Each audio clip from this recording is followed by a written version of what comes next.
Hola legionario. Hoy quiero compartir esta enseñanza de vida contigo.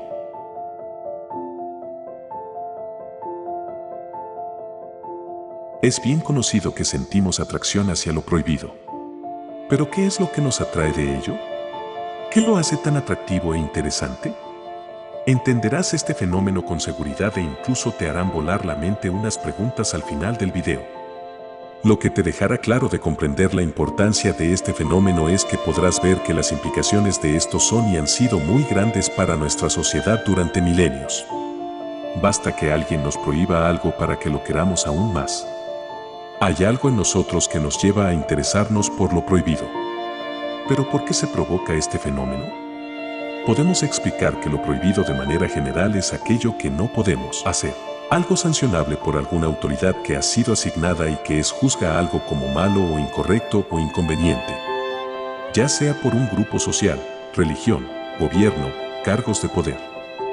Podemos considerar también que lo prohibido es algo cultural. Un conocimiento que no está escrito, pero que ha perdurado por generaciones. Y que es algo extraño, antinatural, diferente y que puede asustar a la población o a quienes la dominan, generando tabús. La manera de pensar de las sociedades va cambiando con el tiempo, por lo que lo prohibido en una época puede ser aceptado en otra, lo cual hace al concepto de lo prohibido algo relativo al tiempo y al espacio.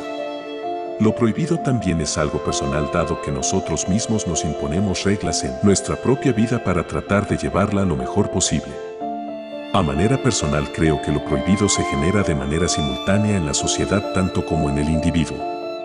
Pues el individuo se prohíbe cosas a sí mismo para después convertirse en un comportamiento social, en una forma de autolimitar su libertad. Pero estas prohibiciones personales se dan por una serie de creencias que ya han sido implantadas por la sociedad.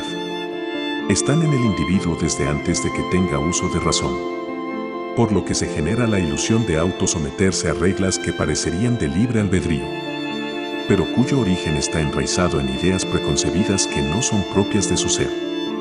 Esto no evita que nos sintamos atraídos a ello. Se ha hablado mucho sobre la ley de la atracción y de que el cerebro no entiende la palabra no. Esto se da porque cerca del 95% de la información es procesada por el subconsciente en el cerebro. La mayoría de esta información está almacenada como un concepto y como una experiencia sensorial. Por ejemplo, cuando pensamos en una manzana, el cerebro no piensa en la palabra manzana, sino que el cerebro acceso a toda la información acerca de una manzana, incluyendo recuerdos y los sentidos físicos. Es decir, en el cerebro el concepto de manzana existe como una imagen de una fruta. Además de la textura, el sabor, el color, el olor, emociones y recuerdos de vivencias que hemos tenido con una manzana. Entonces, cuando al cerebro le damos la orden de no pensar en una manzana, nos encontramos con la sorpresa de que estamos pensando en la manzana, cuando lo que queremos es no pensar en ella. Esto es porque el cerebro, para negar algún concepto o experiencia sensorial, en este caso la manzana, primero debe expresar a la información y a la experiencia sensorial de la manzana para después negarla. Aquellos que estudian la ley de la atracción afirman que el cerebro no distingue el no. Aunque los estudiosos de la programación neurolingüística niegan esta afirmación y hay un debate entre ellos. Los estudiosos de la PNL aseguran que el cerebro se reconoce el no, y es por eso que en primer lugar podemos entender la frase no pienses en una manzana, ya que incluye un no en la misma frase. Y si el cerebro no pudiera distinguir el no, entonces ni siquiera podríamos entender la frase. Es más, ni siquiera existiría la palabra no. Esto también es una verdad, pero desde otro punto de vista al de la ley de la atracción. Lo que es un hecho y que nadie puede negar es que al decir no pienses en una manzana, estás ya pensando en la manzana. Este fenómeno en los niños se da principalmente porque son máquinas de aprendizaje, curiosas y receptivas a toda clase de experiencias, puesto que todavía sus mentes están recabando información para construir su mundo y formar un criterio propio.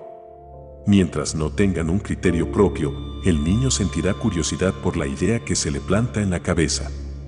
Así, cuando a un niño se le ordena no correr por la casa, la idea de correr en la casa es la que se planta en la mente del niño. El no queda grabado por un momento, pero se olvida fácilmente. Y el instinto natural de aprendizaje y curiosidad mantiene activa la idea de correr. Cuando el niño se da cuenta de sus actos es porque ya está corriendo por la casa. Pues esa fue la idea implantada. En el caso de los adultos ya está formado un criterio propio. Y aunque la curiosidad y el deseo por aprender nunca se va, sí que disminuye de manera notable en comparación con un niño. Entonces entra en juego otro factor muy humano y que casi nos domina por completo. Esto es el ego. Cuando nos niegan algo, nuestra razón, nuestro criterio y sentido común tal vez se entienda la situación. Pero nuestro deseo, nuestra mente primitiva, nos dice que queremos ese algo y lo queremos ahora. Y entonces actuamos ciegamente para obtener aquello que queremos y que se nos ha negado. En términos generales, a la ley de la atracción no le interesa si percibes algo como bueno o malo. Si lo quieres o no lo quieres, solo responde a tus pensamientos e ideas planteadas. Si tienes una montaña de deudas y te sientes fatal por ello, esa será la señal que estarás emitiendo el universo. Me siento fatal por todas las deudas que tengo. Te lo estás afirmando a ti mismo en pensamiento, sentimiento y acción. Lo cual es la fórmula perfecta para manifestar. Te enfocas en las cosas que no quieres y cada vez que piensas en lo que no quieres estás provocando que se manifieste. Cada vez que pronunciamos negaciones, nuestra mente trae al pensamiento las experiencias sensoriales de la cosa o situación que estamos negando. Pero el no es una experiencia sensorial, es un concepto abstracto aplicado a un pensamiento o experiencia sensorial. Por tanto, lo que no quiere es que pase. Lo tienes que pensar por fuerza para después poder negarlo. Si utilizamos el no, lo único que lograremos es lo que queremos evitar. La solución a esto es cambiar nuestras frases o deseos a otras con las siguientes dos características. La primera es no utilizar la palabra no en nuestros pensamientos o deseos. La segunda es utilizar frases en positivo que reflejen y refuercen lo que sí queremos manifestar. Y evitar mencionar lo que no se quiere manifestar. Por ejemplo, en lugar de decir no llegues tarde, cámbialo por sé puntual.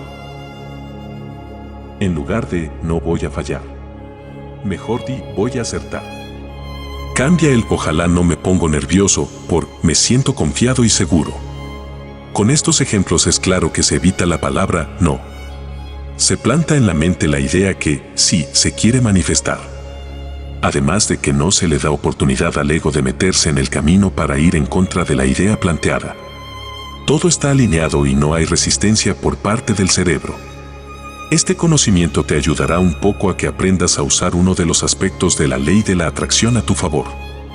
Pues la ley requiere conocimiento de sus principios y mucha práctica para que funcione.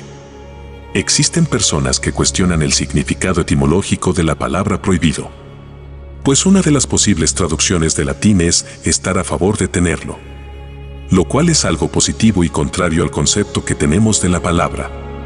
Pero las mismas reglas del latín permiten que ese significado se revierta dando lugar a su significado oficial de mantener alejado. Por otro lado, en la lengua arcaica, la palabra prohibido podría traducirse como algo a favor del ser amado.